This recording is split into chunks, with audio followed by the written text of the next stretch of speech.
बिस्मिल्लाहिर्रहमानिर्रहीम। ज़राअत से खुराक तक थोड़ा मेज़बान सईद मुगल। पाकिस्तान दी ज़राअत दे मुतल्लिक गल्लां करदियां मैनूं भी 14 साल हो गए हैं, लेकिन मैं समझदा वां कि वो लोग जिहड़े ज़राअत दियां सिमतां दा तयन करदे ने वो बड़े अहम लोग ने। मैं इस गल च बिल्कुल कतन कोई दरोगोई तो काम नहीं लै रहा कि अज पाकिस्तान की जिहड़ी इंडस्ट्री जिथे स्टैंड कर रही है ये बहुत बड़ा किरदार साडा प्राइवेट सैक्टर का हमेशा तो है और रहा है। और आई रिमेंबर कि जो गवर्नमेंट सैक्टर तो चीज़ां शिफ्ट हुई सन प्राइवेट सैक्टर च, और प्राइवेट सैक्टर ने परफॉर्म किया, ग्रो किया, जिमींदारां दे डोर स्टैप पे जाके टैक्नोलॉजी ट्रांसफर की, स्मार्ट एग्रीकल्चर का कॉन्सैप्ट प्रमोट होया। अज दे प्रोग्राम वास्ते मैं स्पैशल टाइम लिया। Yes, I am honest to say कि बड़ी मेहरबानी इंजीनियर जावेद सलीम कोई साहब दी।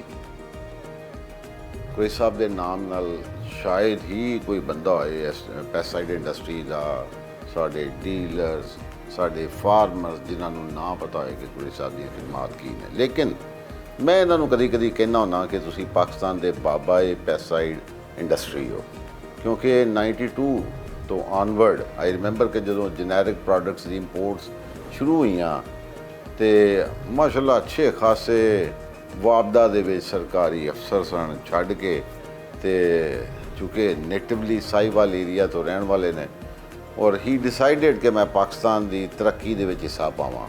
अगर मैं एक्सीयन होंदे आया सिर्फ यही कर सकना वा कि बिजली की कंटीन्यूटी या बिलों या जो भी मामला दे, लेकिन एक बड़ी काज वास्ते कुरैशी साहब jumped into the private sector and since then अज तक अल्हम्दुलिल्लाह पाकिस्तान की ज़राअत की तरक्की दे विच अपना हिस्सा पा रहे हैं।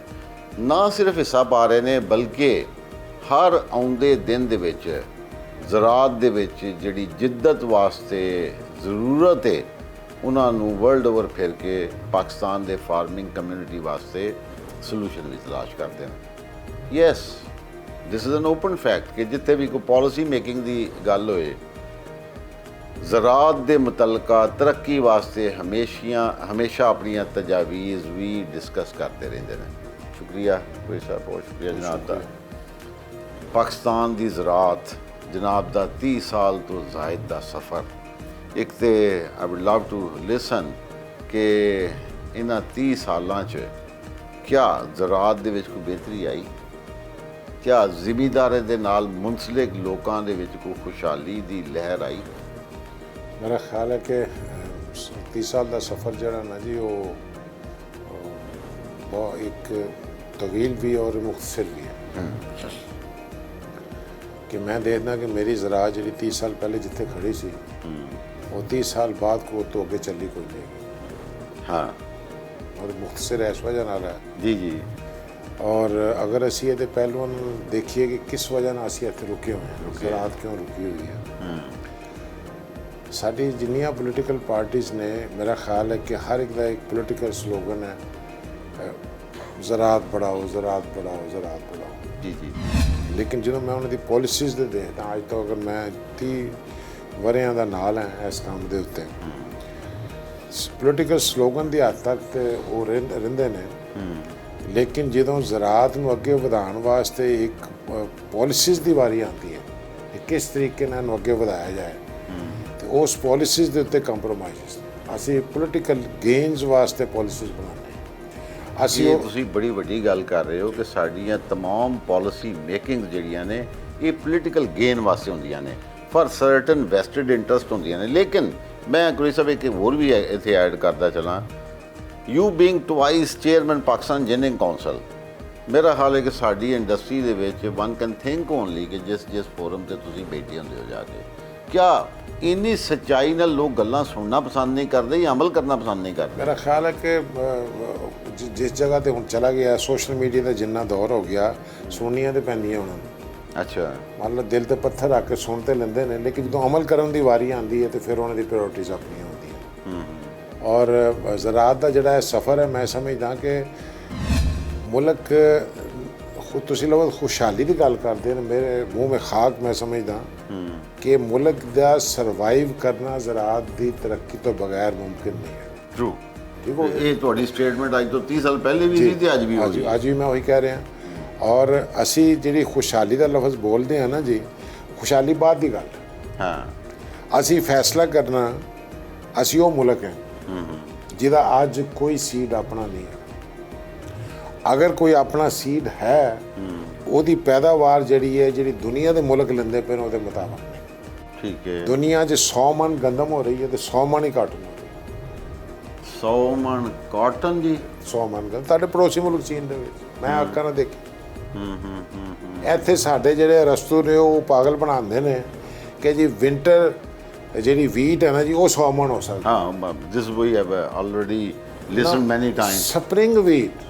ਅੱਛਾ। ਠੀਕ ਹੋ ਗਿਆ ਕਿ ਨਹੀਂ? ਅੱਛਾ, ਉੱਥੋਂ ਅਸੀਂ ਨਿਕਲਦੇ ਜਦੋਂ ਅੱਗੇ ਤੇ ਫਿਰ ਇਹਨਾਂ ਦਾ ਹੁੰਦਾ ਕਿ ਸਾਡੀ ਜਿਹੜੀ এনवायरमेंट ਹੈਗੀ ਉਹ ਇਸ ਤਰੀਕੇ ਦੀ ਹੈ। ਅੱਛਾ, ਫਿਰ ਕਲਾਈਮੇਟ ਦੀ ਗੱਲ ਆ ਜਾਂਦੀ ਹੈ। ਮਤਲਬ ਅਸੀਂ ਆਪਣਾ ਸ਼ੋਲਡਰ, ਆਪਣਾ ਵਜ਼ਨ ਦੂਜੇ ਤੇ ਭਾਰ ਪਾਣਾ ਨਾ ਜੀ। ਕਲਾਈਮੇਟ ਦੇ ਮੁਤਾਬਕ, ਜਿਸ ਲਈ ਮੈਂ ਕਹਿੰਦਾ ਕਿ ਸਾਡੇ ਕੋਲ ਆਪਣਾ ਬੀਜ ਨਹੀਂ ਹੈਗਾ। ਮੈਂ ਇਹੀ ਗੱਲ ਕਰਦਾ ਪਿਆ ਕਿ ਸਾਡੇ ਕੋਲ ਇਸ ਕਲਾਈਮੇਟ ਦੇ ਮੁਤਾਬਕ ਆਪਣੇ ਬੀਜ ਨਹੀਂ ਹੈਗੇ। ਠੀਕ ਹੋ ਗਿਆ। ਇੰਡੀਆ ਨੇ ਅੱਜ ਤੋਂ 40-45 ਵਰੇ ਪਹਿਲੇ ਇਹ ਫੈਸਲਾ ਕਰ ਲਿਆ ਕਿ ਸਾਰੀਆਂ ਕੰਪਨੀਆਂ ਬਾਹਰੋਂ ਸੀਡ ਲੈ ਕੇ ਆਉਣ ਦੀ ਇਜਾਜ਼ਤ ਹੈ ਉਹਨਾਂ ਨੂੰ। 8 ਸਾਲ ਬਾਅਦ ਕਿਸੇ ਨੂੰ ਇਜਾਜ਼ਤ ਨਹੀਂ ਹੈਗੀ। ਉਹ ਆਪਣੇ ਮੁਲਕ 'ਚ ਹੀ ਸਾਨੂੰ ਬਣਾ ਕੇ ਸੀਡ ਦੇਣਗੇ ਜਾਂ ਮੁਲਕ ਛੱਡ ਕੇ ਚਲੇ ਜਾਣਗੇ। ਠੀਕ ਹੋ ਗਿਆ ਸਰ। ਅੱਜ ਇੰਡੀਆ ਨਾ ਸਿਰਫ ਆਪਣਾ, ਸਾਡਾ ਹਮਸਾਇਆ ਮੁਲਕ, ਨਾ ਸਿਰਫ ਆਪਣਾ ਬਲਕਿ ਪੂਰੀ ਦੁਨੀਆ 'ਚ ਸੀਡ ਐਕਸਪੋਰਟ ਕਰਦਾ ਹੈ। ਠੀਕ ਹੋ ਗਿਆ। ਤਾਂ ਸਾਨੂੰ ਵੀ ਥੋੜ੍ਹਾ ਜਿਹਾ ਸੋਚਣਾ ਚਾਹੀਦਾ ਕਿ ਅਗਰ ਅਸੀਂ, ਸਭ ਤੋਂ ਪਹਿਲੀ ਗੱਲ ਹੈ ਕਿ ਸਾਡੇ এনवायरमेंट ਦੇ ਮੁਤਾਬਕ ਬੀਜ ਹੋਣਾ ਚਾਹੀਦਾ। ਠੀਕ ਹੈ। ਅੱਛਾ, ਉਹ ਬੀਜ ਪੈਦਾ ਕਰਨ ਵਾਸਤੇ ਅਸੀਂ ਆ ਜਾ ਕੇ ਸਾਡੇ ਜੀ ਸਾਇੰਟਿਸਟਾਂ ਨੇ ਕੀ ਪ੍ਰੋਡਿਊਸ ਕੀਤਾ? ਮੈਂ ਨਹੀਂ ਇਹ ਕਹਿੰਦਾ। ਮੈਂ ਕਹਿੰਦਾ ਕਿ ਸਾਡੇ ਸਾਇੰਟਿਸਟ ਐਡੇ ਕਾਬਲ ਨੇ, ਦੁਨੀਆ ਦੇ ਕਾਬਲ ਤਰੀਨ ਸਾਇੰਟਿਸਟ ਸਾਡੇ ਕੋਲ ਇਸ ਲਈ ਡਿਪਾਰਟਮੈਂਟ ਵਿੱਚ ਮੌਜੂਦ। ਗ੍ਰੇਟ। ਠੀਕ। ਅਸੀਂ ਅਗਰ ਉਹਦਾ ਪੋਟੈਂਸ਼ੀਅਲ ਨਹੀਂ ਯੂਜ਼ ਕਰ ਸਕਦੇ, ਉਹਨਾਂ ਦਾ ਕਸੂਰ ਨਹੀਂ ਹੈਗਾ। ਇਹ ਉਹਨਾਂ ਦਾ ਕਸੂਰ ਜਿਹੜਾ ਪੋਟੈਂਸ਼ੀਅਲ ਯੂਜ਼ ਨਹੀਂ ਕਰ ਸਕਦੇ। ਫਿਰ ਗੈਪ ਕਿੱਥੇ ਗਏ? ਨਹੀਂ, ਗੈਪ ਮੈਂ ਉਹ ਉਸੇ ਤਰਫ ਆ ਰਹਾ। ਉਹਨਾਂ ਨੂੰ ਪਤਾ ਨਹੀਂ ਹੈਗਾ। ਉਹਨਾਂ ਨੂੰ ਬਿਲਕੁਲ ਇਹ ਪਤਾ ਨਹੀਂ ਕਿ ਬਾਹਰ ਮਾਰਕੀਟ 'ਚ ਕੀ ਚਾਹੀਦੀ ਹੈ ਚੀਜ਼। ਉਹ ਕੌਣ ਦੱਸੇਗਾ? ਉਹ ਇੰਡਸਟਰੀ ਦੱਸੇਗੀ। ਯੈਸ। ਦੁਨੀਆ ਨੇ ਜਿੱਥੇ ਤਰੱਕੀ ਕੀਤੀ ਹੈ, ਚਾਈਨਾ ਨੂੰ ਦੇਖ ਲਓ ਤੁਸੀਂ, ਯੂਰਪ ਨੂੰ ਦੇਖ ਲਓ, ਅਮਰੀਕਾ ਨੂੰ ਦੇਖ ਲਓ ਤੁਸੀਂ, ਆਸਟ੍ਰੇਲੀਆ ਚਲੇ ਜਾਓ, ਜਿੰਨੇ ਮੁਲਕਾਂ ਨੇ ਤਰੱਕੀ ਕੀਤੀ ਹੈ। ਠੀਕ ਹੋ ਗਿਆ ਕਿ ਨਹੀਂ? ਅਕੈਡਮੀਆ ਇੰਡਸਟਰੀ ਅਲਾਈਅੰਸ ਹੋਇਆ। ਹਾਂਜੀ, ਮੈਂ ਇਹ ਗੱਲ ਨਾਲ ਇਤਫਾਕ ਕਰ। ਇੰਡਸਟਰੀ ਜਾ ਕੇ ਉਹਨਾਂ ਨੂੰ ਸੋਚ ਦਿੰਦੀ ਹੈ ਹਾਂਜੀ ਕਿ ਇਹ ਚੀਜ਼ ਚਾਹੀਦੀ ਹੈ, ਬਣਾਓ। ਠੀਕ ਹੈ। ਉਹ ਬਣਾ ਕੇ ਤੁਹਾਡੇ ਹੱਥ ਫੜਾ ਦਿੰਦੇ ਨੇ, ਤੁਸੀਂ ਆ ਕੇ ਸੈਲ ਕਰ ਸਕਦੇ। ਪਰ ਸਾਡੇ ਹੁਣ ਵੀ ਤੇ ਇੰਨੇ PhD, ਇੰਨੇ MPhil, ਇੰਨੇ ਰਿਸਰਚ ਪੇਪਰ, ਪਬਲੀਕੇਸ਼ਨਸ, ਉਹ ਅੱਜ ਕਿਸੇ ਵੀ ਯੂਨੀਵਰਸਿਟੀ ਚੱਲ ਜਾਂਦੇ, ਸਵੇਰੇ ਚੱਲਦੇ ਆ। ਕੁਝ ਘੱਟ ਹੋਈ ਤੇ ਮੈਨੂੰ ਫੜ ਲਿਓ। ਸਰ ਦੇਖੋ, ਅਸੀਂ ਸਾਡਾ ਜਿਹੜਾ ਸਭ ਤੋਂ ਅਲਮੀ ਹੈ, ਮੈਂ ਸਮਝਦਾ, ਮੈਂ ਹੁਣ ਜਿਹੜੀ ਅਗਲੀ ਗੱਲ ਕਰਨ ਲੱਗਾ, ਜੀ ਪਲੀਜ਼। ਉਹ ਅਕੈਡਮੀਆਂ ਵਾਲੇ ਉਹ ਗੱਲ ਸੁਣਨਾ ਪਸੰਦ ਨਹੀਂ ਮੇਰੀ ਗੱਲ। ਹਾਂ। ਲੇਕਿਨ ਮੁਸ਼ਕਲ ਗੱਲ ਹੈ, ਉਹਨਾਂ ਨੂੰ ਡਾਈਜੈਸਟ ਕਰਨੀ ਪੈਣੀ। ਅਸੀਂ ਜਿਹੜੀ ਹੈ ਡਾਕਟਰੇਟ ਦੀਆਂ ਡਿਗਰੀਆਂ ਨਾ ਜੀ, ਅਸੀਂ ਆਪਣੀਆਂ ਲਾਇਬ੍ਰੇਰੀਆਂ ਭਰ ਲਈਆਂ। ਹਾਂਜੀ। ਠੀਕ ਹੈ। ਆਪਣੀ CV ਬਣਾਉਣ ਵਾਸਤੇ। ਹਾਂਜੀ। ਮਨ ਦੱਸੋ ਪ੍ਰੋਡਕਟ ਕਿਹੜਾ ਨਿਕਲੇ ਉਹਦੇ ਵਿੱਚ? ਹਾਂ। It is not R&D required now, research and development नहीं रिक्वायर्ड, R&PD मैंने नया लफ्ज़ ऐड किया। हाँ, P का लफ्ज़ आने चाहिए। P mean product, research and product development. ठीक है। जब तक आपकी रिसर्च से प्रोडक्ट नहीं निकलेगा वो रिसर्च ज़ीरो है इस मुल्क के लिए और इस दुनिया के लिए। ठीक हो गया? ट्रू। आप मुझे ये फैसला कर दें कि जितनी आपने डॉक्टरेट की डिग्रियां बांटी हैं, जिनकी थीसिस से आपने लाइब्रेरियां भरी पड़ी हैं, प्रोडक्ट कौन सा निकला उसमें से? अगर प्रोडक्ट नहीं निकला तो मेरे नज़दीक या आम शहरी या आम पाकिस्तानी के लिए या पाकिस्तान के लिए उस डिग्री डॉक्टरेट का कोई फ़ायदा नहीं। ठीक हो गया? ठीक है। हमें अपने निसाब तालीम को बदलना है, अकेडमिया इंडस्ट्री अलाइंस करना है, और ये मैंने अपनी आँखों के सामने, मैं 89 से चाइना जा रहा हूँ। ठीक है। उनकी तरक्की का एक ही राज, अकेडमिया इंडस्ट्री अलाइंस। मैंने तो ये देखी है, पेस्टिसाइड इंडस्ट्री में 89 में चाइना 3% पेस्टिसाइड बनाता था, 97% एग्रोकेमिकल बाहर से इंपोर्ट करता था। 97%। आज पूरी दुनिया को एक्सपोर्ट कर रहे हैं। ਬਿਲਕੁਲ ਠੀਕ। ਅੱਛਾ ਗੁਰੂ ਸਾਹਿਬ, ਮੈਂ ਜਨਾਬ ਦੀ ਗੱਲ ਨਾਲ ਇਤਫਾਕ ਕਰਨਾ, ਵਰਲਡ ਵਾਰ ਮਾਡਲ ਇਹ ਹੀ ਹੈ ਕਿ ਜਿੰਨੀ ਵੀ ਕੋਈ ਨੈਸ਼ਨਲ ਇਸ਼ੂਜ਼ ਨੇ ਉਹਨਾਂ ਦੇ ਸੋਲੂਸ਼ਨ ਵਾਸਤੇ ਹਮੇਸ਼ਾ ਐਕੈਡਮੀਆਂ ਦਾ ਦਰਵਾਜ਼ਾ ਖਟਖਟਾਇਆ ਜਾਂਦਾ ਹੈ ਔਰ ਉਹ ਬਾਕਾਇਦਾ ਕੋਈ ਨਾ ਕੋਈ ਸੋਲੂਸ਼ਨ ਡਿਵਾਈਸ ਕਰਦੇ ਨੇ। ਸੋ ਮਾਈ ਸੋ R&D ਸੈਕਸ਼ਨ ਜਿਹੜਾ ਹੈ R&PD ਅੱਛਾ, ਇਹ बेसिकली मैंने पता है, मेरी बच्चे पढ़ रहे तो सारा वो दसते हैं कि बाबा ये जो चाइना वाले हैं ना, ये कतन उस एरिया में रिसर्च नहीं करवाते जहाँ पे उनका इंटरेस्ट नहीं होता, नंबर 1। नंबर 2, पीछे इंडस्ट्री नहीं होती हैं सर। वो कहते हैं कि यूनिवर्सिटी स्कॉलरशिप्स सारे दे सारे इंडस्ट्रीज कर रही है इस बात। आप इन दोनों चीज़ों को इकट्ठा कर लें। जो आपके बच्चों ने बात कही, ये कि जहाँ उनका इंटरेस्ट नहीं होता, आप ये कहें कि जहाँ उनकी इंडस्ट्री का इंटरेस्ट नहीं होता। एग्जैक्टली, मैं एक फिक्रा कहे ना, एग्जैक्टली, ये आपने जब दोनों बातें की हैं उधर डिफरेंट हो गई। हाँ, जहाँ उनकी इंडस्ट्री का इंटरेस्ट नहीं है ना, वो रिसर्च नहीं है, नहीं करते, हाँ, और हर रोज़ वो नई इजादात करते हैं। अब हमने आगे कैसे बढ़ना, मतलब ये तो हो गया ना जी कि ये पुराना नक्शा है। देखो जी, असी पहले तो ड्रॉबैक तो लभने ना, वीक एरियाज से आइडेंटिफाई करने ने असी। आप 75 साल जिन्होंने ये काम किया इस ज़राअत को तरक्की देने के लिए, उनसे हाथ बांध के मैं भी और बाकी सबसे मेरी दरखास्त उनसे माफ़ी मांग लें और उनको एक तरफ कर। ठीक है, क्योंकि आपने एक मॉडल अडॉप्ट किया और वो मॉडल था ब्यूरोक्रेट्स को। मैं उनको इनकम्पिटेंट इस फील्ड का कहता हूँ, इनकेपेबल इस फील्ड का कहता हूँ।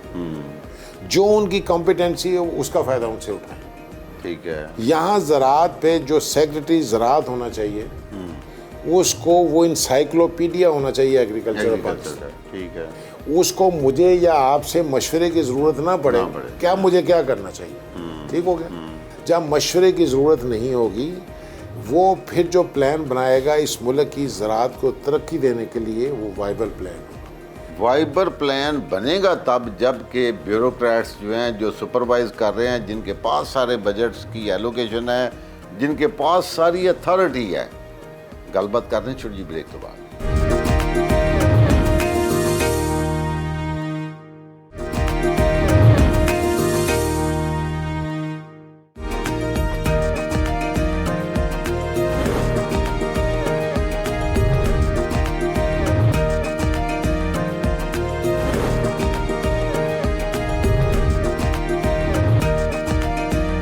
Welcome back. ਅੱਜ ਬੜਾ ਮਜ਼ਾ ਆ ਰਿਹਾ ਹੈ ਗੱਲਬਾਤ ਕਰਨ ਦਾ, ਕਿਉਂਕਿ ਅੱਜ ਗੱਲਾਂ ਨੇ ਸੱਚੀਆਂ, ਜਿਨ੍ਹਾਂ ਦੇ ਮੁਤਲਕਾ ਨੇ ਪਤਾ ਉਹਨਾਂ ਨੂੰ ਵੀ ਹੈ, ਔਰ ਅਲਟੀਮੇਟਲੀ ਅਸੀਂ ਸੋਲੂਸ਼ਨ ਫਾਈਂਡ ਕਰਨਾ ਹੈ ਜ਼ਰਾਅਤ ਦੀ ਬਿਹਤਰੀ ਦਾ, ਜ਼ਰਾਅਤ ਦੀ ਤਰੱਕੀ ਦਾ। ਜਿਉਂ ਅਸੀਂ ਜੰਮੇ ਆ, ਕਾਇਦੇ ਤੇ ਪੜ੍ਹਦੇ ਹਾਂ ਪਏ, ਜ਼ਰਾਅਤ ਪਾਕਿस्तान में रीढ़ की हड्डी है, और फिर पाकिस्तान एक ज़रई मुल्क। ਇਹ ਪਤਾ ਨਹੀਂ ਅਸੀਂ ਇਹਨੂੰ ਤਾਨਾ ਸਮਝ ਲਿਆ ਜਾਂ ਢੀਠ ਹੋ ਗਏ ਆ ਜਾਂ ਸ਼ਰਮਿੰਦਾ ਨਹੀਂ ਪਏ ਹੁੰਦੇ। ਕਿਉਂ ਜੀ ਗੁਰੂ ਸਾਹਿਬ? ਨਹੀਂ, ਮੇਰਾ ਖਿਆਲ ਹੈ ਕਿ ਕੌਮਾਂ ਦੀ ਜ਼ਿੰਦਗੀ ਦੇ ਵਿੱਚ ਮਤਲਬ ਹੈ ਕਿ ਇਟ ਇਜ਼ ਨੈਵਰ ਲੇਟ। ਠੀਕ ਹੋ ਗਿਆ, ਲੇਕਿਨ ਅੱਜ ਤੇ ਫੈਸਲਾ ਕਰ ਲਈ। ਅਸੀਂ ਜਿਹਨਾਂ ਨੂੰ 75 ਸਾਲ ਦਿੱਤਾ, ਪਰਫਾਰਮੈਂਸ ਸਾਹਮਣੇ ਆ ਨਾ, ਉਸ ਬੇਸਿਸ ਤੇ ਕਰ ਲਈ, ਅੱਗੇ ਨਾ ਕਰੀਏ ਨਾ ਜੀ। ਹਾਂ, ਸਾਨੂੰ ਐਸ ਐਗਰੀਕਲਚਰ ਦੀ ਪ੍ਰਮੋਸ਼ਨ ਵਾਸਤੇ top hierarchy to the down और गवर्नमेंट कर सकती है। मतलब ऐ नहीं है कि उन्होंने एक्ट 'ਚ ਕੋਈ ਤਬਦੀਲੀ ਕਰਨੀ ਪੈਣੀ, ਆਲਰੇਡੀ ਕਾਨੂੰਨ ਇਹਨਾਂ ਕੋਲ ਮੌਜੂਦ ਹੈ। ਭੁੱਟੋ ਸਾਹਿਬ ਜਦੋਂ ਆਏ ਸੀ, ਉਹਨਾਂ ਨੇ ਉਸ ਵੇਲੇ ਸਪੈਸ਼ਲ ਸੈਕਟਰੀਜ਼ ਲਾਏ ਸੀ। ਹਾਂ, ਕਾਨੂੰਨ ਦੇ ਤਹਿਤ ਲਾਏ ਸੀ। ਐਗਰੀਕਲਚਰ ਦਾ ਸੈਕਟਰੀ ਟੌਪ ਫੈਡਰਲ ਤੋਂ ਲੈ ਕੇ ਪ੍ਰੋਵਿੰਸ਼ੀਅਲ ਦੇ, ਅੱਲਾ ਦੇ ਵਾਸਤੇ ਮੈਂ ਕਹਿੰਦਾ ਹਕੂਮਤ ਨੂੰ ਕਿ ਫੌਰੀ ਤੌਰ ਤੇ ਜਿਹੜੇ expert, real expert of agriculture, ਉਹਨਾਂ ਨੂੰ ਲਾ ਦਿੱਤਾ ਜਾਏ और उस तरह थल्ले तक हायरार्की बदलती जाए। एक साल ਲਈ ਇੱਕ ਤਜਰਬਾ ਕਰ ਲਓ, 2 ਫਸਲਾਂ ਨਹੀਂ, ਇੱਕ ਸਾਲ। ਹਾਂਜੀ, ਹਾਂਜੀ। ਉਹਨਾਂ ਨੂੰ ਮੌਕਾ ਦੇ ਦਿਓ। ਮੈਂ ਕਹਿੰਦਾ ਇਸ ਮੁਲਕ 'ਚ ਇਨਕਲਾਬ ਆ ਜਾਏਗਾ। ਸਭ ਤੋਂ ਪਹਿਲੇ ਸੀਡ ਤੇ ਕੰਮ ਸ਼ੁਰੂ ਹੋ ਜਾਣਾ ਚਾਹੀਦਾ। ਦੇਖੋ ਤੁਸੀਂ ਇਸ ਕਰੰਟ ਸੀਜ਼ਨ 'ਚ ਦੇਖੋ, ਹਾਂ, ਕਰੰਟ ਸੀਜ਼ਨ ਦੇ ਵਿੱਚ ਕਿੰਨੇ ਗਾਈਡ ਕੀਤਾ ਹੈ। ਇਸ ਲਈ ਕਿਸੇ ਨੇ ਇਸ ਲਈ ਸਾਰੇ ਦੇ ਸਾਰੇ ਜੋ ਕੁਝ ਇਕਤਦਾਰ ਦੀ ਜੰਗ ਹੋ ਰਹੀ ਹੈ, ਹਾਂਜੀ, ਉਹ ਤੋਂ ਇਲਾਵਾ ਕਿਸਾਨ ਨੂੰ ਕਿਸੇ ਨੇ ਗਾਈਡ ਕੀਤਾ ਕਿ ਤੂੰ ਕੀ ਕਰਨਾ। सैलाब आ गया, तेरी पिछली फसल तबाह हो गई है, अगे पानी उतर गया, तो उनकी करना, वो आपे फैसले करता पे। यहाँ कोई ਜਿਹੜੀਆਂ ਚੰਗੀਆਂ ਕੰਪਨੀਆਂ ਹੁਣ ਸਮਝਾ ਰਹੀਆਂ। ਆਇਲ ਸੀਡ ਤੁਹਾਡੀ ਕ੍ਰੌਪ ਹੈ, 3.6.4 ਬਿਲੀਅਨ ਡਾਲਰ ਦੀ ਇੰਪੋਰਟ ਹੈ। ਪਾਕਿਸਤਾਨ ਜਿਹਾ ਮੁਲਕ ਹੋਵੇ, पाकिस्तान जिहा मुल्क होवे और एडिबल आयल ਅਸੀਂ एडिबल वाले से बाहरों मंगाने पे खुदा दा खौफ करो कुछ क्यों नहीं आ रहा ਤੁਹਾਡਾ ਇਹ ਜਿਹੜਾ ਆਇਲ ਸੀਡ ਹੈ ਕਿਉਂ ਨਹੀਂ ਪ੍ਰਮੋਟ ਹੋਇਆ ਇਸ ਵਜ੍ਹਾ ਨਹੀਂ ਪ੍ਰਮੋਟ ਹੋਇਆ ਸਰ ਕਿ ਇੱਥੇ ਮਾਫੀਆਜ਼ ਦੇ ਇੰਟਰਸਟ ਨੇ ਜਿਨ੍ਹਾਂ ਨੇ ਤੁਹਾਨੂੰ ਐਡੀਬਲ ਆਇਲ ਭੇਜਣਾ ਹਾਂ ਇੱਥੇ ਮਾਫੀਆ ਦੇ ਇੰਟਰਸਟ ਨੇ ਜਿਨ੍ਹਾਂ ਨੇ ਤੁਹਾਨੂੰ ਐਡੀਬਲ ਆਇਲ ਸੀਡ ਭੇਜਣਾ ਇੱਥੇ ਨੋਨ ਇੰਟਰਸਟਿਡ ਬੰਦਾ ਹੋਣਾ ਚਾਹੀਦਾ ਜਿਹੜਾ ਫੈਸਲਾ ਕਰੇ ਕਿ ਨਹੀਂ ਮੈਂ ਪਾਕਿਸਤਾਨ ਦੀ ਜ਼ਮੀਨ ਚੋਂ ਐਡੀਬਲ ਆਇਲ ਸੀਡ ਕੱਢਣਾ ਔਰ ਉਹਦੇ ਬਾਅਦ ਉੱਥੇ ਜਿਸਲੇ ਉਹਦੀ ਇੰਡਸਟਰੀ ਲੱਗੇਗੀ ਉਹਦੀ ਏਮਪਲੋਇਮੈਂਟ ਜਾਏਗੀ ਹਾਂ ਇਸ ਮੁਲਕ ਦੇ ਵਿੱਚ ਇਸ ਮੁਲਕ ਦਾ ਫੋਰਨ ਐਕਸਚੇਂਜ ਬਚੇਗਾ ਠੀਕ ਹੋ ਗਿਆ ਕਿ ਨਹੀਂ ਔਰ ਇਹ ਕਿੰਨੀ ਦੀ ਗੱਲ ਹੈਗੀ ਹੈ ਇਹ ਚੁਟਕੀ ਮਾਰਨ ਦੀ ਗੱਲ ਕਰਨਾ ਤੁਸੀਂ ਇੱਕ ਕੰਮ ਹੈ ਕਿ ਜਿਹੜੀ ਤੁਹਾਡੀ 30 ਮਣ ਗੰਦਮ ਦੀ ਐਵਰੇਜ ਹੈ ਉਹਨੂੰ ਚੁੱਕ ਕੇ 35 ਮਣ ਤੇ ਲੈ ਕੇ ਜਾਣਾ ਔਰ 5 ਮਣ ਮੇਰੇ ਕਿਸਾਨ ਭਾਈ ਸੁਣਦੇ ਪਏ ਨੇ ਮੇਰੇ ਜਿਹੜੇ ਜ਼ਰਾਤ ਨੂੰ ਸਮਝਦੇ ਨੇ ਉਹ ਸੁਣਦੇ ਪਏ ਨੇ ਮੈਨੂੰ ਇਹ ਦੱਸੋ ਕਿ ਸਿਰਫ ਅਗਰ ਅਸੀਂ ਆਪਣੀ ਜਿਹੜੀਆਂ ਸੋਇੰਗ ਪ੍ਰੈਕਟਿਸਿਸ ਨੇ ਉਹਨੂੰ ਪ੍ਰੋਪਰ ਮੈਨੇਜ ਕਰ ਲਈਏ ਤਾਂ ਕਿਆ 5 ਮਣ ਫਸਲ ਨਹੀਂ ਵਧਾਈ ਜਾ ਸਕਦੀ ਕੋਈ ਇਸ਼ੂ ਨਹੀਂ ਵੈਸਟਡ ਇੰਟਰਸਟ ਨੇ ਔਰ ਐਡੀਬਲ ਆਇਲ ਬੜਾ ਅਹਿਮ ਇਸ਼ੂ ਔਰ ਅਸੀਂ ਇੱਥੇ ਪਾਕਿਸਤਾਨ 'ਚ ਕੋਈ ਰਾਕਟ ਸਾਇੰਸ ਨਹੀਂ ਚੀਜ਼ਾਂ ਨੂੰ ਪ੍ਰਾਇੋਰਟਾਈਜ਼ ਕਰਨਾ ਔਰ ਅਸੀਂ ਰਾਈਟਲੀ ਐਲੋਕੇਟ ਕਰਨੀਆਂ ਨੇ ਕਿ ਅਸੀਂ ਜਾਣਾ ਕਿਹੜੇ ਪਾਸੇ ਗੰਦਮ ਨੂੰ ਤੁਸੀਂ ਮੈਨੇਜਮੈਂਟ ਕਰ ਲਓ ਸਾਡੇ ਕੋਲ ਡਾਟਾ ਮੌਜੂਦ ਹੈ ਠੀਕ ਹੈ ਅਸੀਂ ਫਾਰਮਰਸ ਦੇ ਕੋਲ ਗਏ ਇਟਸ ਆਰ&ਡੀ ਕੰਪਨੀ ਜਿੱਥੇ ਤੁਸੀਂ ਬੈਠੇ ਤੁਹਾਨੂੰ ਪਤਾ ਹੈ ਅਸੀਂ ਉਹਨੂੰ ਕਿਹਾ ਜਿੰਨੇ ਤੂੰ ਪੈਸੇ ਲਾਣਾ ਉਹਨੇ 'ਚ ਤਰ੍ਹਾਂ ਅਸੀਂ ਮੈਨੇਜ ਕਰਕੇ ਦਿੰਦੇ ਠੀਕ ਹੈ ਫਿਰ ਉਹਨੂੰ ਕਿਹਾ ਨਹੀਂ ਥੋੜ੍ਹੇ ਜਿਹੇ ਇੰਨੇ ਵਧਾ ਲਾ ਤਾਂ ਮੈਨੇਜਮੈਂਟ ਬੈਟਰ ਹੋ ਜਾਏਗੀ ਫਿਰ ਉਹਨੂੰ ਕਿਹਾ ਕਿ ਨਹੀਂ ਸਾਡੇ ਇਸ ਪ੍ਰੋਗਰਾਮ ਦੇ ਮੁਤਾਬਕ ਲਾ ਠੀਕ ਹੈ ਅਸੀਂ ਜਿਸ ਵਕਤ ਉਹਦੇ ਪੈਸਿਆਂ 'ਚ ਉਹਨੂੰ ਮੈਨੇਜ ਕਰਕੇ ਦਿੱਤਾ ਉਹਦੀ ਇਨਕਰੀਮੈਂਟ ਐਂਡ ਯੀਲਡ ਜਿਹੜੀ ਫਸਲ ਵਧੀ ਹੈ ਉਹ 5 ਤੋਂ 10% ਮੈਂ ਤਾਂ ਮਿਨੀਮਮ 5% ਕਹਿ ਰਿਹਾ ਠੀਕ ਹੋ ਗਿਆ ਸਰ ਠੀਕ ਹੈ ਔਰ ਉਹ ਜਿਸਲੇ 5% ਫਸਲ ਵਧੇਗੀ ਤੇ ਜਿਹੜੀ ਤੁਹਾਡੀ ਇੰਪੋਰਟ ਆਫ ਵੀਟ ਉਹ ਰੁਕ ਜਾਏਗੀ ਔਰ ਤੁਹਾਡੇ ਥੱਲੋਂ ਜਿਹੜਾ ਏਰੀਆ ਨਿਕਲੇਗਾ ਬਚੇਗਾ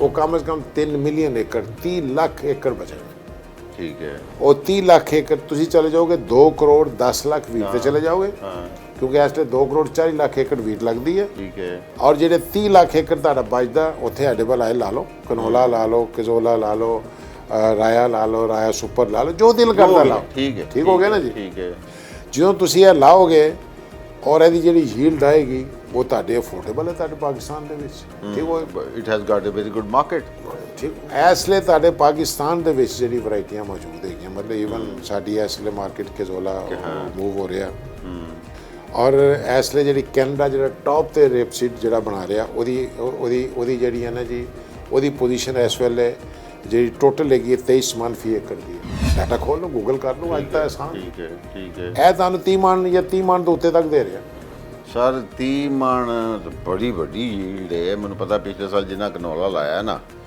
ਤੇ 6,500-7,000 ਤੋਂ ਤੋੜ ਕੇ 10,000 ਰੁਪਇਆ ਰੇਟ ਗਿਆ ਅੱਛਾ ਮੈਂ ਨਾ ਚਲੋ 30 ਨਾ ਵੀ ਹੋਏ ਪੰਜੀ ਕਰ ਲਓ 8,000 ਨੂੰ 5,000 ਦੇ ਰਹੇ 8,540 2 ਲੱਖ 20 2 ਲੱਖ ਰੁਪਇਆ 2 ਲੱਖ 20 ਹਜ਼ਾਰ ਤੇ ਕਦੋਂ ਤੱਕ ਦਿੰਦੀ ਹੈ ਖਰਚਾ ਕੀ ਹੈਗਾ ਬੀਜ ਸੁੱਟਣਾ ਹੈਗਾ ਹਾਂ ਤੇ ਬੜੀ ਤੁਸੀਂ ਮਤਲਬ ਹੈ ਕਿ ਜ਼ਬਰਦਸਤ ਫਸਲ ਬਚਾਉਣਾ ਚਾਹੁੰਦੇ ਹੋ ਤੇ ਇੱਕ ਬੋਰੀ ਡੀਏਪੀ ਇੱਕ ਬੋਰੀ ਯੂਰੀਆ ਪਾ ਕੇ ਤੇ ਮਤਲਬ ਬਾਹਰਲੇ ਮੁਲਕ ਸੈਰ ਕਰਨ ਚਲੇ ਔਰ ਜਿਸ ਦਿਨ ਫਸਲ ਪੱਕੇ ਆ ਕੇ ਕਟਾਈ ਕਰ ਲਓ ਕਿਉਂਕਿ 3 ਪਾਣੀ ਚਾਹੀਦੇ ਨੇ ਇਹਨੂੰ 1-2 ਬਾਰਿਸ਼ਾਂ 2 ਬਾਰਿਸ਼ਾਂ ਹੋ ਹੀ ਜਾਣੀਆਂ ਇੱਕ ਅੱਧਾ ਪਾਣੀ ਤੁਹਾਡਾ ਮੁਨਸੀ ਲਾ ਦੇ ਤਾਂ ਵੀ ਠੀਕ ਹੈ ਨਾ ਲਾਵੇ ਤਾਂ ਵੀ ਤੁਸੀਂ 20 ਮਣ 25 ਮਣ ਚੁੱਕ ਜਾਓ ਅੱਛਾ ਸੁਣਿਆ ਜੀ ਖਾਦਾਂ ਦੀ ਵੀ ਕੋਈ ਏਡੀ ਜ਼ਿਆਦਾ ਰਿਕੁਆਇਰਮੈਂਟ ਨਹੀਂ ਹੈ ਵੇ ਤੇ ਕਿੰਨੀ ਹੈ ਔਰ ਦੂਜਾ ਇਹਦਾ ਇਹ ਬੜਾ ਸਿਆਪਾ ਹੈ ਕਿ ਜਨਾਬ ਵੱਢਣ ਲੱਗਿਆਂ ਘਿਰ ਜਾਂਦੀ ਹੈ ਅੱਛਾ ਕੁਰੀ ਸਾਹਿਬ ਕਨੌਲਾ ਬਿਲਕੁਲ ਦੋ ਬੜੀਆਂ ਪ੍ਰੈਕਟੀਕਲ ਗੱਲਾਂ ਨੇ ਨੰਬਰ 1 ਤੁਸੀਂ ਠੀਕ ਕਿਹਾ ਕਿ ਇਹਨੂੰ ਕਣਕ ਵਾਂਗੂ ਪੱਕੇ 4 ਪਾਣੀ ਨਹੀਂ ਲਾਣੇ ਪੈਂਦੇ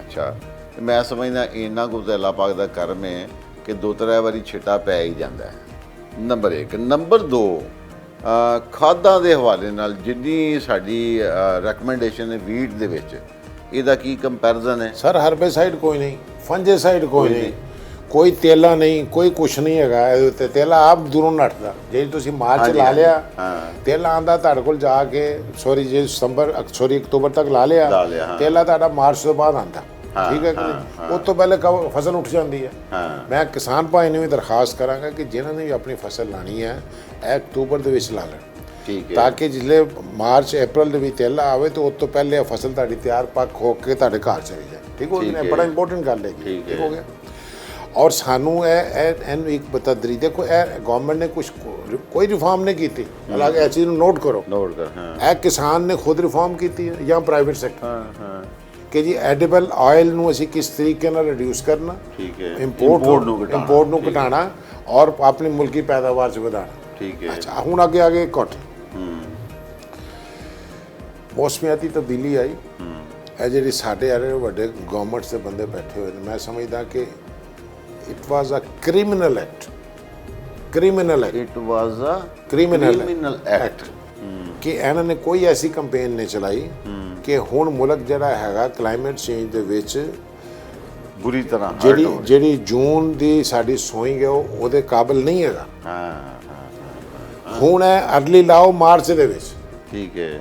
ਕਿਉਂਕਿ ਜਾਂ ਸਲਾਬ ਆਉਂਦੇ ਨੇ ਜਾਂ ਬਾਰਿਸ਼ਾਂ ਜੁਲਾਈ 'ਚ ਸ਼ੁਰੂ ਹੋ ਜਾਂਦੀਆਂ। ਹਾਂ, ਤੁਹਾਨੂੰ ਯਾਦ ਹੋਏਗਾ ਬਿਲਕੁਲ ਕਿ ਅੱਜ ਤੋਂ 5 ਸਾਲ ਪਹਿਲੇ ਜਿਹੜਾ ਕਿਸਾਨ ਸਤੰਬਰ ਨੂੰ ਸਿਤਮਗਰ ਕਹਿੰਦਾ ਸੀ, ਹਾਂਜੀ ਹੁਣ ਕਿੱਥੇ ਹੋ ਸਿਤਮਗਰ?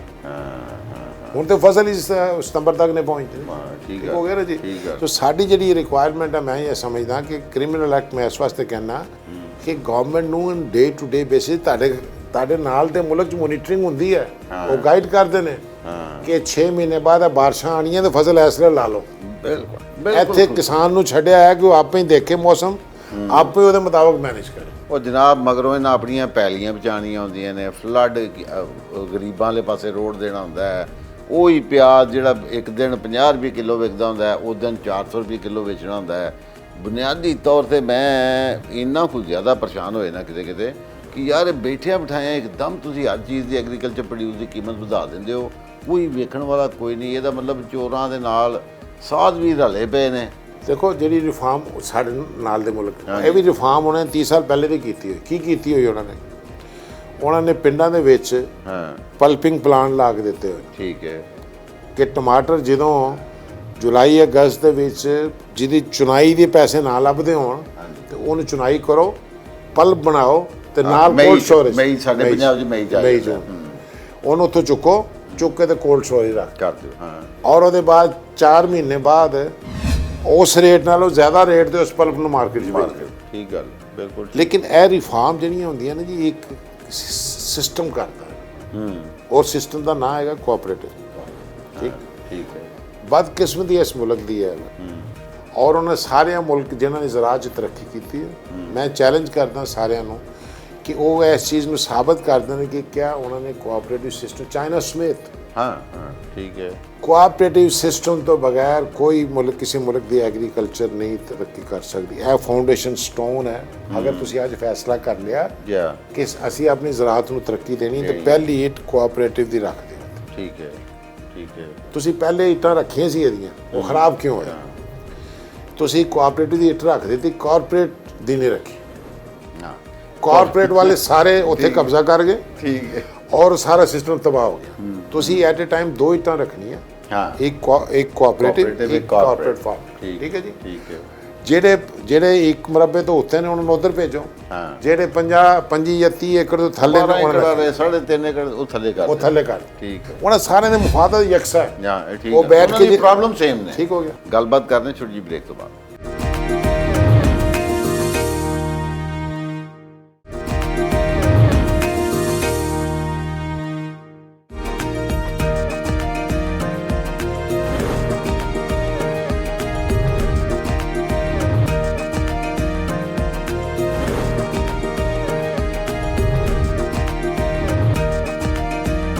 Welcome back. ਮੈਂ ਕੁਰੇਸ਼ ਸਾਹਿਬ ਦੀ ਗੱਲ ਨਾਲ ਔਨ ਰਿਕਾਰਡ ਅੱਜ ਐਗਰੀ ਕਰ ਰਿਹਾ ਕਿ ਕੋਆਪਰੇਟਿਵ ਸਿਸਟਮ ਨੂੰ ਸਟਰੋਂਗ ਕੀਤਾ ਜਾਏ ਔਰ ਇਸ ਕੋਆਪਰੇਟਿਵ ਸਿਸਟਮ ਨੂੰ ਕਤਨ ਮਜਬੂਰੀ ਨਾ ਸਮਝੀ ਜਾਏ, ਬਲਕਿ ਇਹਨੂੰ ਇੱਕ ਫੋਰਮ, ਇੱਕ ਪਲੇਟਫਾਰਮ ਸਮਝਿਆ ਜਾਏ। ਔਰ ਤੁਸੀਂ ਜ਼ਿਮੀਂਦਾਰ ਭਾਈ ਜਿਹੜੇ ਨੇ ਆਪਣੇ ਤਮਾਮ ਦੇ ਮਸਾਇਲ ਦੇ ਹੱਲ ਵਾਸਤੇ ਜਿਹੜਾ ਕੱਟ ਲੱਭਦੇ ਫਿਰਦੇ ਆ, ਕੋਆਪਰੇਟਿਵ ਸਿਸਟਮ ਫਾਰਮਿੰਗ ਜਿਹੜਾ ਇਹ ਵੀ ਇਸਟੈਬਲਿਸ਼ ਕਰਕੇ ਦੇ ਸਕਦਾ ਹੈ। ਅੱਛਾ ਗੁਰੇਸ਼ ਸਾਹਿਬ, ਦੂਸਰੀ ਚੀਜ਼ ਜਿਹੜੀ ਮੈਂ ਅੰਡਰਸਟੈਂਡ ਕੀਤੀ ਉਹ ਟਮਾਟਰਾਂ ਦੀ ਗੱਲ ਕਰਦੇ ਸੋ ਪਏ। ਦੇਖੋ ਫਾਰਮਰ ਕੋਈ ਬੰਦਾ ਵੀ ਦੁਨੀਆ ਦੇ ਉੱਤੇ ਸਿਰਫ ਕੁਝ ਸਵਾਬ ਵਾਸਤੇ ਨਹੀਂ ਲੱਗਾ। ਹਾਂ, ਆਪਣੀ ਕਮਾਈ 'ਚੋਂ ਉਸ਼ਰ ਕੱਢਣ ਵਾਸਤੇ, ਜ਼ਕਾਤ ਕੱਢਣ ਵਾਸਤੇ ਇਹ ਉਹਦੀ ਜ਼ਿੰਮੇਵਾਰੀ ਹੈ। ਹੁਣ ਵਾਈ ਬੀਜੀ ਨੂੰ ਉਹ ਕੋਈ ਜ਼ਕਾਤ ਦੇ ਤੌਰ 'ਤੇ ਨਹੀਂ ਕਰ ਰਿਹਾ, ਕੋਈ ਨੇਕੀ ਦੇ ਤੌਰ 'ਤੇ ਨਹੀਂ ਕਰ ਰਿਹਾ, ਕਾਰੋਬਾਰ ਹੈ ਉਹਦਾ। ਬਿਲਕੁਲ ਤੁਸੀਂ ਠੀਕ ਫਰਮਾਇਆ ਕਿ ਜ਼ਿਮੀਂਦਾਰ ਦੀ ਪਹਿਲੀ ਚੀਜ਼ ਜਿਹੜੀ ਜ਼ਿਹਨ 'ਚ ਜਦੋਂ ਕਾਸ਼ਤ ਕਰਦਾ ਹੈ, ਉਹਦੇ ਪਹਿਲੇ ਸਭ ਤੋਂ ਪਹਿਲੀ ਕੈਲਕੂਲੇਸ਼ਨ ਆਉਂਦੀ ਹੈ ਕਿ ਯਾਰ ਇਹਦੇ ਮੈਨੂੰ ਇੰਨੇ ਰੁਪਈਏ ਬਚਣੇ ਨੇ, ਹੈ ਸਰ। ਤੇ ਫਾਰਮਰ ਲੈਵਲ ਦੇ ਉੱਤੇ ਚੀਜ਼ਾਂ ਦੀ ਐਕਸੈਪਟੈਂਸ ਬਣ ਵੀ ਤਾਂ ਹੀ ਸਕਦੀ ਹੈ ਕਿ ਗਵਰਨਮੈਂਟ ਇਨ ਟਾਈਮ ਡਿਸੀਜਨ ਲੈ ਲਵੇ। ਜਿਵੇਂ ਅੱਜ ਅਸੀਂ ਗੱਲ ਕਰੀਏ, ਕਣਕ ਅੱਜ ਪੰਜਾਬ 'ਚ ਰੇਟ 3000 ਰੁਪਈਆ ਅਨਾਊਂਸ ਹੋਇਆ, ਸਿੰਧ 'ਚ 4000 ਰੁਪਈਆ ਹੋਇਆ, ਜਿਹੜੀ ਇੰਪੋਰਟ ਹੋਣ ਡਈ ਉਹ 3600 ਰੁਪਈਏ ਗਵਾਦਰ ਪਹੁੰਚ ਪੈਂਦੀ ਹੈ ਪਈ। ਆਪ ਸੌਰੀ, ਮੈਂ ਠੀਕ ਕਹਿ ਰਿਹਾ ਗਲਤ ਕਹਿ ਰਿਹਾ ਕਿ ਜ਼ਿਮੀਂਦਾਰ ਦੀ ਆਪਣੀ ਇਕਨੋਮਿਕਸ ਹੈ ਨਾ ਸਰ। ਦੇਖੋ ਜਿਹੜੀ ਐਗਰੀਕਲਚਰ ਹੈ ਨਾ, ਤੁਸੀਂ ਦੇਖੋ ਕਿ 1930 ਦੇ ਵਿੱਚ ਕਾਟਨ ਪੁਠਾਰ 'ਚ ਲੱਗਦੀ ਸੀ। ਅੱਜ 2022 ਦੇ ਵਿੱਚ ਕਾਟਨ ਮੀਆਂ ਚੰਨੂ ਤੋਂ ਕ੍ਰਾਸ ਕਰ ਗਈ ਹੈ ਔਰ ਮੁਲਤਾਨ ਨੂੰ ਵੀ ਕ੍ਰਾਸ ਕਰ ਗਈ। ਠੀਕ ਹੋ ਗਿਆ ਸਰ। ਤੁਹਾਡੀ ਹੁਣ ਇਸ ਵੇਲੇ ਜਿਹੜੀ ਮਤਲਬ ਮਰੋੜ ਜਗ੍ਹਾ ਉੱਥੋਂ ਸ਼ੁਰੂ ਹੁੰਦੀ ਹੈ ਤੁਹਾਡੀ ਕਾਟਨ ਰੇਂਜਰ ਖਾਤਾ ਤੱਕ, ਫਿਰ ਥੋੜਾ ਜਿਹਾ ਸਿੰਧਾ ਲੱਗ ਆ ਥੋੜਾ ਜਿਹਾ ਐਤਕੀ ਝਟਕਾ ਲੋਕਾਂ ਲਾਇਆ ਹੈ। ਵੈਸੇ ਕੋਈ ਤੁਹਾਡੀ ਉਹ ਟ੍ਰਿਪਲ ਜੀਨ ਵੈਰਾਈਟੀ ਨੇ ਕੋਈ ਚਸਕਾ ਦਵਾਇਆ ਹੈ ਲੋਕਾਂ ਨੂੰ? ਨਹੀਂ, ਉਹ ਠੀਕ ਹੈ, ਲੇਕਿਨ ਸਰ ਜਿਹੜੀ ਗੱਲ ਮਤਲਬ ਕਰਨ ਵਾਲੀ ਹੈ ਨਾ ਜੀ ਐਸ ਫੋਰਮ ਤੇ ਔਰ ਕਿਸਾਨਾਂ ਨੂੰ ਦੱਸਣ ਵਾਲੀ ਜਿਹੜੀ ਗੱਲ ਹੈ ਕਿ ਜਿਸਲੇ ਤੁਸੀਂ ਕੋਆਪਰੇਟਿਵ ਸਿਸਟਮ ਦੀ ਗੱਲ ਕਰਦੇ ਆ ਨਾ, ਗਵਰਨਮੈਂਟ ਐਜ ਓਨਰਸ਼ਿਪ ਬਹੁਤ ਜ਼ਰੂਰੀ ਹੈ। ਕਾਰਪੋਰੇਟ ਐਂਡ ਕੋਆਪਰੇਟਿਵ ਫਾਰਮਿੰਗ ਠੀਕ ਅੱਜ ਫੈਸਲਾ ਕਰਕੇ ਜਿਹੜਾ ਤੁਸੀਂ 100 ਰੁਪਏ ਵੈਸੇ ਵੰਡਣਾ ਨਾ ਜੀ, ਜਿਹੜਾ ਉਹ ਵੰਡਦੇ ਪਏ ਉਹ ਪੈਸਾ, ਜਿਹੜੇ ਕਿ ਉਹ ਟੋਕਨ ਸਿਸਟਮ ਤੇ ਰਾਹਗੀਰ ਚੁੱਕ ਕੇ ਲੈ ਜਾਂਦੇ ਨੇ, ਉਹ ਤੁਸੀਂ ਨਾ ਕੋਆਪਰੇਟਿਵ ਸੁਸਾਇਟੀਆਂ ਨੂੰ ਦੇ ਦਿਓ। ਉਹਨਾਂ ਨੂੰ 2-2 ਕਰੋੜ 5-5 ਕਰੋੜ ਦੇਖੋ, 100 ਰੁਪਏ ਵੰਡਣਾ ਹੋਵੇ, ਹਾਂਜੀ 100 ਅਰਬ ਦੇ ਵਿੱਚ ਕਿੰਨੇ ਕਰੋੜ ਹੈ? ਤਾਂ ਸੋਚੋ 1 ਅਰਬ 'ਚ 100 ਕਰੋੜ ਹੁੰਦਾ। ਕੀ ਗੱਲ ਹੈ। 10,000 ਤੁਹਾਡੇ ਕੋਲ ਕਰੋੜ ਹੈਗਾ, ਬਿਲਕੁਲ। ਤੇ ਮੈਂ 10,000 ਤੇ ਕੋਆਪਰੇਟਿਵ ਸੁਸਾਇਟੀਆਂ ਨਹੀਂ ਬਣਨੀਆਂ ਨਾ, ਦਿਓ ਨਾ 5-5 10-10 ਕਰੋੜ ਇਹਨੂੰ ਸੁਸਾਇਟੀ ਨੂੰ। ਠੀਕ ਹੈ ਕਿ ਨਹੀਂ? ਠੀਕ ਹੈ। ਔਰ ਉਹ ਪੈਸਾ ਜਿਹੜਾ ਹੈਗਾ ਆਪਣਾ ਉਹਦੇ ਉੱਤੇ ਉਹਨੂੰ ਲੋਨ ਦਿਓ, ਔਰ ਉਹਨਾਂ ਨੂੰ ਪਲਾਨ ਦਿਓ ਬਣਾ ਕੇ, ਤਾਂ ਕਿ ਉਹ ਇੱਕ ਅੱਛੇ ਤਰੀਕੇ ਨਾਲ ਆਪਣੀ ਐਗਰੀਕਲਚਰ ਦਾ ਜ਼ਰਾਅਤ ਕਰਾਉਣ ਆਪਣੇ ਇਲਾਕਿਆਂ ਦੇ ਵਿੱਚ। ਠੀਕ ਹੋ ਗਿਆ। ਇਹਦੇ ਬਾਅਦ ਜਦੋਂ ਅਸੀਂ ਕੋਆਪਰੇਟਿਵ ਸਿਸਟਮ ਨੂੰ ਲੈ ਕੇ ਚੱਲ ਪਏ ਹਾਂ, ਫਿਰ ਸਭ ਜਿਹੜੀ ਅਗਲੀ ਗੱਲ ਜਿਹੜੀ ਕਰਨੀ ਚਾਹੀਦੀ ਹੈ ਕਿ ਇਹਦੀ ਡਿਵੈਲਪਮੈਂਟ, ਜਿਹੜੀ ਮੈਂ ਸ਼ੁਰੂ 'ਚ ਆਪਾਂ ਗੱਲ ਕੀਤੀ ਹੈ ਕਿ ਅਕੈਡਮੀਆ ਇੰਡਸਟਰੀ ਅਲਾਈਅੰਸ, ਠੀਕ ਹੋ ਗਿਆ, ਉਹ ਸਾਡੀ ਰਿਸਰਚ ਦੀ ਬੜੀ ਸਖਤ ਜ਼ਰੂਰਤ ਹੈ। ਹਾਂਜੀ, ਸਪੈਸ਼ਲੀ ਕਾਟਨ। ਠੀਕ ਹੈ। ਠੀਕ ਹੋ ਗਿਆ ਨਾ। ਜਿਸਲੇ ਮੈਂ ਕਾਟਨ ਦੀ ਗੱਲ ਕਰਦਾ ਪਿਆ ਤੇ ਕਾਟਨ ਦੇ ਵਿੱਚ ਇਸ ਵੇਲੇ ਜਿਹੜੀ ਕਲਾਈਮੇਟ ਚੇਂਜ ਚੀਜ਼ਾਂ ਲੈ ਕੇ ਆ ਰਹੀ, ਬੁਰਾਈਆਂ ਲੈ ਕੇ ਆ ਰਹੀਆਂ, ਬੁਰਾਈਆਂ ਪਰ ਨਵੇਂ ਪੈਸਟ ਇੰਟਰੋਡਿਊਸ ਹੁੰਦੇ ਪਏ ਨੇ ਕਲਾਈਮੇਟ ਚੇਂਜ ਦੀ। ਬਿਲਕੁਲ ਠੀਕ। ਅਸੀਂ ਉਹਦਾ ਮੁਕਾਬਲਾ ਕਰਨਾ, ਦੁਨੀਆ ਕਰ ਸਕਦੀ ਹੈ। ਠੀਕ ਹੈ। ਔਰ ਸਾਡੇ ਸਾਇੰਟਿਸਟ ਕਰ ਸਕਦੇ ਨੇ, ਮੈਂ ਫਿਰ ਕਹਿੰਦਾ। ਲੇਕਿਨ ਇੱਥੇ ਹੋ ਕੀ ਰਿਹਾ? ਅਸੀਂ ਬੜੀ ਦੇਰ ਦੇ ਗਵਰਨਮੈਂਟ ਨੂੰ ਪਿੱਟਦੇ ਪਏ ਕਿ ਜਿਨ੍ਹਾਂ ਨੇ ਵੈਰਾਈਟੀਆਂ ਅਪਰੂਵ ਕਰਨੀਆਂ ਕਾਟਨ ਦੀਆਂ ਜਾਂ ਦੂਸਰੀਆਂ, ਉਹ ਆਪ ਬਰੀਡਰ ਨੇ ਗਵਰਨਮੈਂਟ ਦਾ। ਹੁਣ ਮੈਂ ਬਰੀਡਰ ਹਾਂ, ਵੈਰਾਈਟੀ ਤੁਸੀਂ ਮੇਰੇ ਕੋਲ ਮੈਨੂੰ ਆ ਕੇ ਚੈਲੰਜ ਕਰਦੇ ਪਏ ਦੇਰ ਕੇ ਵੈਰਾਈਟੀ ਅਪਰੂਵ ਕਰਾਉਣ ਆਏ ਹੋ, ਤੁਹਾਡੀ ਮੈਂ ਕਿਉਂ ਕਰਾਂ ਜੀ? ਨਹੀਂ ਹੋ ਹੀ ਨਹੀਂ ਸਕਦੀ। ਠੀਕ ਗੱਲ। ਮਤਲਬ ਇਸ ਲਈ ਗਵਰਨਮੈਂਟ ਨੂੰ ਇੱਕ ਛੋਟੀ ਜਿਹੀ ਗੱਲ ਫੌਰਨ ਸਮਝ ਆਉਣੀ ਚਾਹੀਦੀ ਹੈ ਕਿ ਅਪਰੂਵਿੰਗ ਅਥਾਰਟੀ ਚਾਹੇ ਪ੍ਰੋਵਿੰਸ਼ੀਅਲ ਗਵਰਨਮੈਂਟ ਦੀ ਹੈ ਚਾਹੇ ਫੈਡਰਲ ਗਵਰਨਮੈਂਟ ਦੀ ਹੈ, ਉੱਥੇ ਕੋਈ ਉਸ ਅਪਰੂਵਿੰਗ ਅਥਾਰਟੀ 'ਚ ਬੰਦਾ ਨਹੀਂ ਹੋਣਾ ਚਾਹੀਦਾ ਜਿਹੜਾ ਆਪ ਬਰੀਡਰ। ਅੱਛਾ, ਮੈਂ ਕੁੜੀ ਸਾਹਿਬ ਗੱਲਾਂ ਹੋ ਰਹੀਆਂ ਨੇ, ਮੈਨੂੰ ਭੁੱਲ ਨਾ ਜਾਏ ਕਿ ਦੇਖੋ ਜੀ ਪੋਟੈਟੋ ਰਿਸਰਚ ਬੋਰਡ ਬਣੇ ਆ। ਅੱਛਾ, ਉਹ ਮਕਸੂਦ ਜੱਟ ਸਾਹਿਬ ਨੇ। ਅੱਛਾ, ਹਰ ਕ੍ਰਾਪ ਦਾ ਉਹ ਬੋਰਡ ਬਣੇ ਆ ਤੇ ਹੈ ਵੇ, ਔਰ ਉੱਥੇ ਫਾਰਮਰ ਬੈਠੇ ਨੇ, ਕਿਆ ਉਹ ਕੋਈ ਹੈਲਪ ਕਰ ਰਹੇ ਨੇ ਚੀਜ਼ਾਂ ਨੂੰ?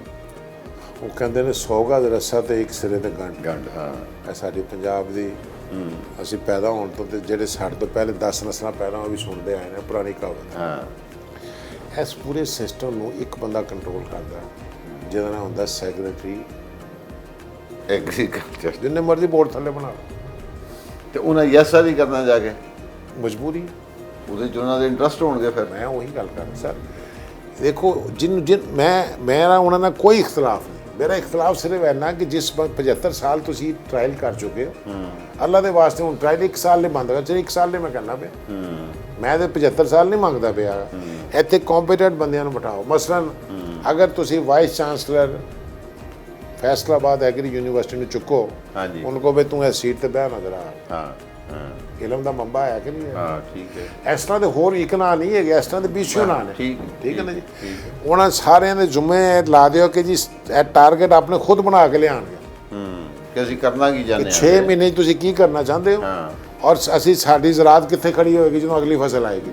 ਯੈਸ, ਬੜੀ ਖੂਬਸੂਰਤ ਗੱਲ ਹੈ ਕਿ ਇਹ ਕੋਈ ਸਾਲ 2 ਸਾਲ ਦੀ, ਮੇਰਾ ਹਾਲੇ ਕੋਈ ਡਿਕੇਡਸ ਟਾਈਮ ਦੇ ਦਿਓ ਤੇ ਉਸ ਤੋਂ ਬਾਅਦ मेरा हाल है अगर चाइना या जिन्होंने मुल्कों ने एग्रीकल्चर एग्रीकल्चर की डिवेलपमेंट 6 महीने है इंडस्ट्री 6 महीने च प्लान नहीं होंगी नींह ने खोदी जाती इंडस्ट्री की इंडस्ट्री की प्लानिंग ਤੁਹਾਨੂੰ ਸਾਲ ਸਾਲ ਲੱਗਦੇ ਨੇ ਉਹਦੇ ਬਾਅਦ ਉਸ ਇੰਡਸਟਰੀ ਖੜੀ ਹੋਣ ਚ ਕੋਈ 2 ਸਾਲ ਲੱਗਦੇ ਗੱਲਬਾਤ ਕਰਨੇ ਛੋਟੀ ਜਿਹੀ ਬ੍ਰੇਕ ਤੋਂ ਬਾਅਦ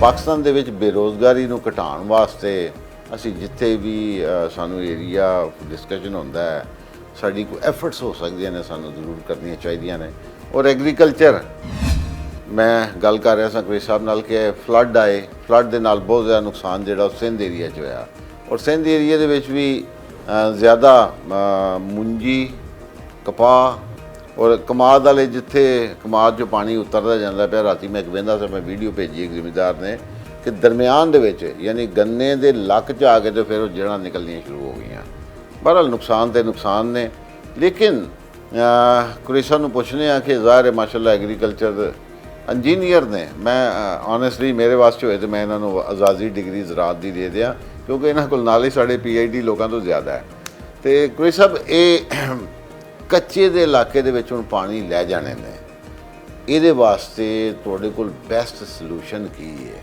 ਔਰ ਦੂਜੀ ਗੱਲ ਕਣਕ ਦਾ ਬੀ ਐਤਕੀ ਮੇਰਾ ਹਾਲੇ ਕੋਈ ਨਹੀਂ ਲੱਭਣਾ ਲੋਕਾਂ ਨੂੰ ਜੋ ਹਾਲਾਤ ਬਣੇ ਪਏ ਨੇ ਤੇ ਕਣਕ ਤੋਂ ਲੋਕ ਉਂਝ ਵੀ ਕਣਕ ਨਾਲੋਂ ਪ੍ਰੈਫਰ ਕਰ ਰਹੇ ਨੇ ਮੈਨੂੰ ਯਾਦ ਹੈ ਅੱਜ ਤੋਂ 1.5 ਮਹੀਨਾ ਪਹਿਲਾਂ ਕੁਰੇਸ਼ ਸਾਹਿਬ ਨਾਲ ਗੱਲ ਹੋਈ ਮੈਂ ਕਿਹਾ ਕੁਰੇਸ਼ ਸਾਹਿਬ ਹਾਲਾਤ ਇਹੋ ਜਿਹੇ ਬਣਦੇ ਜਾਂਦੇ ਨੇ ਪਏ ਕਿ ਪਾਣੀ ਲੈਣਾ ਕੋਈ ਨਹੀਂ ਤੇ ਕਜ਼ੋਲਾ ਜਨਾਬ ਦਾ ਕਿਆ ਲੋਕਲੀ ਪ੍ਰੋਡਿਊਸਡ ਹੈ ਇਹ ਕੀ ਭਾਅ ਲੱਭਣਾ ਹੈ ਕਿੱਥੋਂ ਲੱਭਣਾ ਹੈ ਔਰ ਪਲੀਜ਼ ਕਿਉਂਕਿ ਇਸ ਵੇਲੇ ਬੈਸਟ ਟਾਈਮ ਚੱਲ ਰਿਹਾ ਇਹਦਾ ਉਹ ਲਾਸਟ ਇਹਦੀ ਲੇਟ ਜਿਹੜੀ ਡੇਟ ਆਫ ਸੋਇੰਗ ਟਾਈਮ ਉਹ ਕੀ ਬਣਦਾ ਹੈ ਕਿਉਂਕਿ ਸਿੰਧ 'ਚ ਮੇ ਵੀ ਅਜੇ ਮਹੀਨਾ ਖੰਡ ਹੋਰ ਲੱਗ ਜਾਏ ਕਈ ਜਗ੍ਹਾ ਤੋਂ ਪਾਣੀ ਉਤਰਦਿਆਂ ਜੀ ਕੋਈ ਸਰ ਮੇਰਾ ਖਿਆਲ ਹੈ ਕਿ ਪਹਿਲੇ ਤਾਂ ਸਾਨੂੰ ਮਤਲਬ ਜਿਹੜੇ ਸਾਡੇ ਕਿਸਾਨ ਭਾਈ ਜਿਨ੍ਹਾਂ ਦੇ ਪਾਣੀ ਆਇਆ ਔਰ ਜਿਨ੍ਹਾਂ ਦੀ ਫਸਲਾਂ ਖਤਮ ਹੋ ਗਈਆਂ ਜਿਨ੍ਹਾਂ ਦੀਆਂ ਬਚ ਗਈਆਂ ਉਹਨਾਂ ਨਾਲ ਪੂਰਾ ਇਜ਼ਹਾਰ ਹਮਦਰਦੀ ਮੌਜੂਦ ਹੈ ਔਰ ਅਸੀਂ ਇਹਦੇ ਵਾਸਤੇ ਮਤਲਬ ਜੋ ਹੋ ਸਕਦਾ ਸੀ ਉਹ ਕੀਤਾ ਵੀ ਦੱਸਣ ਦੀ ਜ਼ਰੂਰਤ ਨਹੀਂ ਕਿਸੇ ਨੂੰ ਦੇਖੋ ਔਰ ਮੇਰੀ ਇਹਨਾਂ ਨੂੰ ਆਪਣੇ ਸਾਰੇ ਕਿਸਾਨ ਭਾਈ ਨੂੰ ਦਰਖਾਸਤ ਹੈ ਚਾਹੇ ਉਹ ਸਿੰਧ ਦਾ ਹੋਵੇ ਚਾਹੇ ਬਲੋਚਿਸਤਾਨ ਦਾ ਹੋਵੇ ਚਾਹੇ ਉਹ